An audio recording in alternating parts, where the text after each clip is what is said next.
सोमवार की व्रत कथा। एक समय की बात है, मृत्यु लोक में भ्रमण करने की इच्छा करके एक समय भगवान भोलेनाथ और माता पार्वती मृत्यु लोक में पधारे। भ्रमण करते करते दोनों विदर्भ देश की अमरावती नाम की अति रमणीक नगरी में पहुँचे। अमरावती नगरी स्वर्ग के सदृश सभी प्रकार के सुखों से परिपूर्ण थी। उसमें वहाँ के महाराजा द्वारा बनवाया हुआ अति रमणीक शिव जी का मंदिर भी था। भगवान शंकर और माता पार्वती साथ में इस मंदिर में निवास करने लगे। एक समय माता पार्वती जी ने भगवान भोलेनाथ को प्रसन्न देखकर बोला, हे महाराज, आज तो हम दोनों चौसर खेलेंगे। शिव जी ने अपनी प्राण प्रिया की बात को मान लिया और चौसर खेलने लगे। उसी समय मंदिर का पुजारी ब्राह्मण मंदिर में पूजा करने आया। माता पार्वती ने पुजारी से प्रश्न किया, पुजारी जी बताओ, इस बाजी में हम दोनों में से किसकी जीत होगी? ब्राह्मण बिना विचार किए जल्दी से बोल उठा, महादेव की जीत होगी। थोड़ी देर में बाजी समाप्त हो गई और पार्वती जी की जीत हुई। पार्वती जी को बहुत गुस्सा आया और ब्राह्मण को झूठ बोलने के अपराध के कारण श्राप देने चली। भगवान भोलेनाथ ने माँ पार्वती को बहुत समझाया, लेकिन उन्होंने ब्राह्मण को कोढ़ी होने का श्राप दे दिया। कुछ समय बाद पार्वती जी के श्रापवश पुजारी के शरीर में कोढ़ पैदा हो गया। अब वो बहुत अधिक दुखी रहने लगा। पुजारी को कष्ट भोगते हुए जब बहुत दिन गुजर गए, तब एक दिन देवलोक की अप्सराएं शिव जी की पूजा करने उस मंदिर में पधारी। पुजारी के कोढ़ के कष्ट को देखकर उन्हें बड़ी दया आई। उन्होंने उससे इस कोढ़ का कारण पूछा। पुजारी ने निसंकोच सारी बातें बता दी। वे अप्सराएं बोली, हे पुजारी, तुम अधिक दुखी मत होना। सावन सोमवार का व्रत भक्ति भाव से करो। पुजारी ने अप्सराओं से व्रत की विधि पूछी। अप्सराओं ने बताया, सोमवार को भक्ति भाव से व्रत करो, साफ वस्त्र पहनो, संध्या व उपासना के बाद आधा सेर गेहूं का आटा लो, उसके 3 भाग करो और घी, गुड़, दीप, नैवेद्य, बेल पत्र, जनेऊ जोड़ा, चंदन, अक्षत, पुष्प आदि से प्रदोष काल में भगवान शिव जी की पूजा करो। उसके बाद 3 भागों में से 1 भाग शिव जी को अर्पण करो, बाकी 2 को शिव जी का प्रसाद समझकर उपस्थित लोगों में बांट दो और खुद भी प्रसाद समझकर खाओ। इस तरह 16 सोमवार व्रत रखो। 17वें सोमवार को 5 सेर पवित्र गेहूं के आटे की बाटी बनाओ, उसमें घी और गुड़ मिलाकर चूरमा बनाओ। भगवान भोलेनाथ को भोग लगाकर उपस्थित भक्तों में बांट दो। इसके बाद कुटुंब सहित प्रसाद लो तो भगवान शिव की कृपा से सभी मनोकामनाएं पूरी हो जाती है। ऐसा कहकर वो अप्सराएं स्वर्ग में चली गई। ब्राह्मण ने यथाविधि षोडश सोमवार का व्रत किया और भगवान शिव की कृपा से रोग मुक्ति पाकर आनंद से रहने लगा। कुछ दिनों बाद भगवान शिव जी और माँ पार्वती जी उस मंदिर में पुनः पधारे। ब्राह्मण को निरोग देखकर पार्वती जी ने ब्राह्मण से रोग मुक्त होने का उपाय पूछा। ब्राह्मण ने 16 सोमवार व्रत की कथा सुनाई। पार्वती जी बहुत प्रसन्न हुई। ब्राह्मण से व्रत विधि पूछकर स्वयं भी व्रत करने के लिए तैयार हो गई। व्रत करने के बाद उनकी मनोकामना पूरी हुई और उनके रूठे बेटे स्वामी कार्तिकेय स्वयं माता के आज्ञाकारी हुए। कार्तिकेय जी को अपना यह विचार परिवर्तन का रहस्य जानने की इच्छा हुई।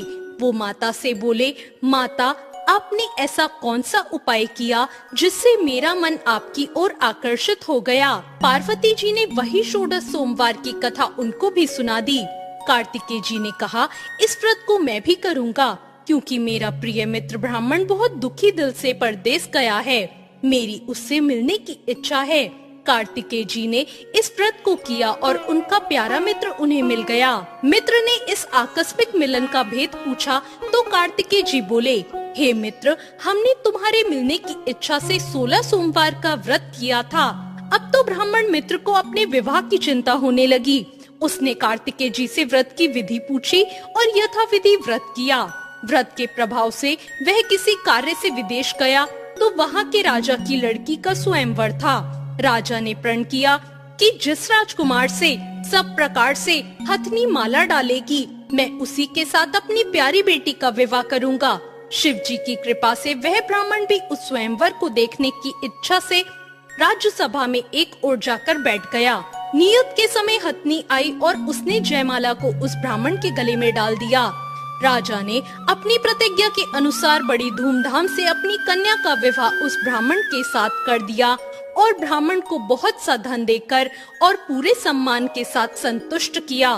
ब्राह्मण सुंदर राजकन्या पाकर सुख से जीवन व्यतीत करने लगा। एक दिन राजकन्या ने अपने पति से प्रश्न किया, हे प्राणनाथ, आपने ऐसा कौन सा भारी पुण्य किया था जिसके प्रभाव से हथिनी ने सब राजकुमारों को छोड़कर आपको वरण किया? ब्राह्मण बोला, हे प्राण प्रिय, मैंने अपने मित्र कार्तिकेय जी के कथा अनुसार 16 सोमवार का व्रत किया था, जिसके प्रभाव से मुझे तुम जैसी रूपवती पत्नी प्राप्त हुई है। इस व्रत की महिमा सुनकर राजकन्या को बड़ी हैरानी हुई। वह भी पुत्र की कामना करके इस व्रत को करने लगी। शिव जी की दया से उसके गर्भ में एक अति सुंदर, सुशील, धर्मात्मा और विद्वान पुत्र उत्पन्न हुआ। माता और पिता उस देव पुत्र को पाकर अधिक प्रसन्न हुए और उसका लालन पालन अच्छे प्रकार से करने लगे। जब पुत्र समझदार हुआ तो एक दिन अपनी माँ से प्रश्न किया, हे माँ, तुमने कौन सा व्रत और तप किया था जो मेरे जैसा पुत्र तुम्हारे गर्भ से उत्पन्न हुआ? उसकी माता ने 16 सोमवार के व्रत की कथा बताई।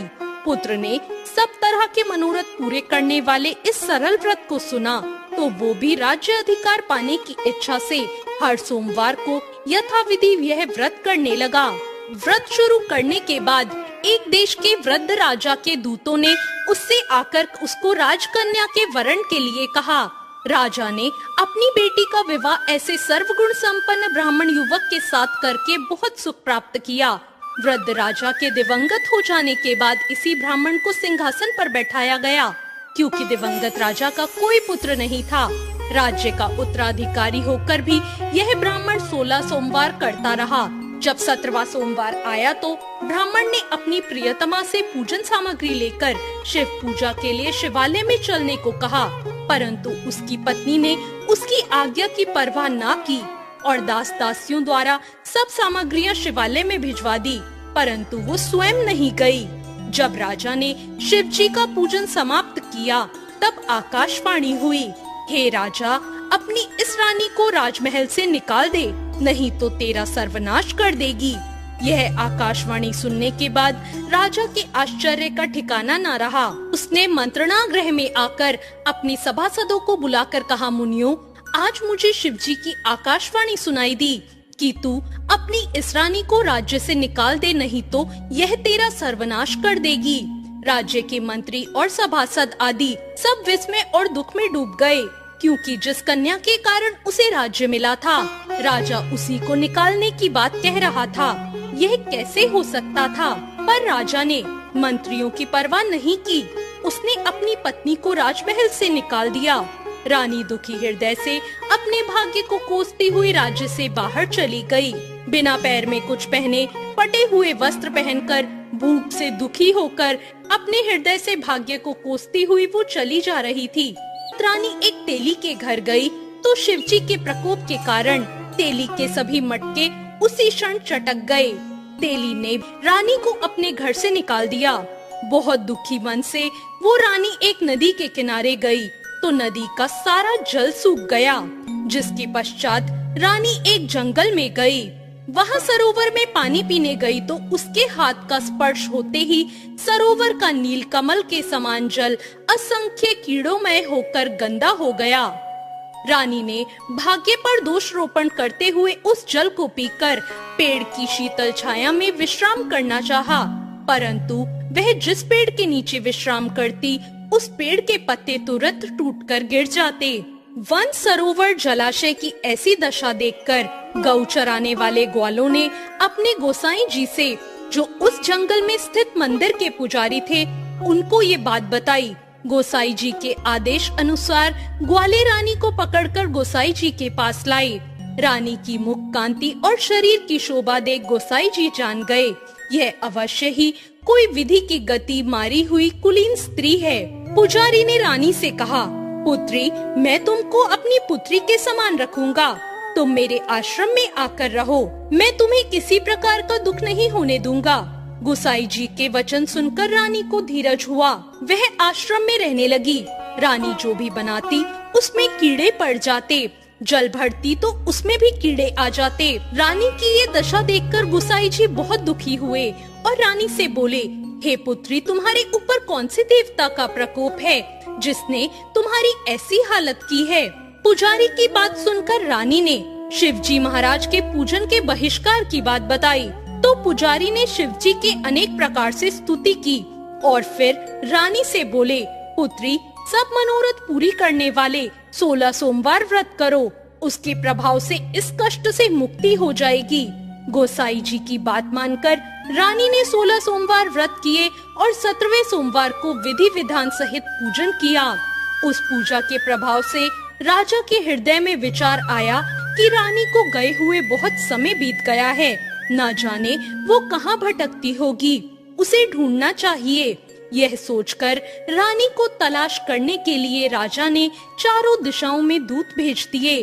वे दूत रानी को तलाश करते हुए गोसाई जी के आश्रम में आ गए। वहां रानी को पाकर उन्हें अपने साथ जाने का आग्रह करने लगे, परंतु गोसाई जी ने मना कर दिया। दूत चुपचाप वापस लौट आए और राजा को रानी का पता बताया। रानी का पता पाकर राजा गोसाई जी के आश्रम में गए और उनसे कहा, महाराज, जो देवी आपके आश्रम में रहती है वह मेरी पत्नी है। शिव जी के प्रकोप के कारण मैंने उसका त्याग किया था। अब मैं भोलेनाथ की कृपा से उसे लेने आया हूँ। कृपा मुझे अपनी पत्नी को साथ ले जाने की आज्ञा दें। यह सुनकर गोसाई जी बड़े प्रसन्न हुए और उन्होंने रानी को राजा के साथ जाने की अनुमति दे दी। राजा बड़ी प्रसन्नता से रानी को महल लेकर आए। राजा ने सारे राज्य में उत्सव मनाया और चारों तरफ प्रसन्नता की लहर दौड़ गई। सारी प्रजा ने अपनी रानी के आने पर खुशियां मनाई। इस प्रकार जो मनुष्य 16 सोमवार के व्रत को श्रद्धा पूर्वक करता है, उसकी सभी मनोकामनाएं भगवान शिव जी की कृपा से पूर्ण होती है और उसे मोक्ष की प्राप्ति होती है। तो ये थी आज की कहानी। आपको ये कहानी कैसी लगी, कमेंट करके जरूर बताएं।